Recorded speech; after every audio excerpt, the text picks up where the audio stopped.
6 ខែឆ្នាំ 2025 មានកម្មករជិត 100 នាក់ស្លាប់ដោយសារគ្រោះថ្នាក់ចរាចរណ៍កម្មករនិយោជិតចំនួន 2977 នាក់បានជួបគ្រោះថ្នាក់ចរាចរណ៍នៅពេលធ្វើដំណើរតាមរថយន្តនិងម៉ូតូនៅតាមផ្លូវក្នុងរយៈពេល 6 ខែនៃឆ្នាំ 2025 នេះក្នុងនោះស្លាប់ 90 នាក់រងរបួស 912 នាក់និងរបួសស្រាល 1975 នាក់លោកហេងសុផាន់រិទ្ធអ្នកនាំពាក្យក្រសួងការងារបានឲ្យដឹងថាគ្រោះថ្នាក់ចរាចរណ៍ទាំង 2309 ករណីនេះគឺដោយសារតែបើកបរលើសល្បឿនកំណត់មិនប្រកាន់ស្ដាំបញ្ច្រាស់ទិសកត្តាមិនគោរពសិទ្ធិអតិភិបការបត់មិនត្រឹមត្រូវនិងកត្តាយានយន្ត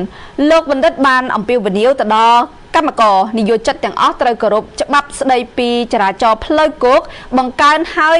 ការប្រុងប្រយ័ត្នទាំងការធ្វើដំណើរដោយម៉ូតូរថយន្តដឹកកម្មករដើម្បីកាត់បន្ថយឲ្យមកនៅទាបបំផុតនៅគ្រោះថ្នាក់ជាយថាហេតុ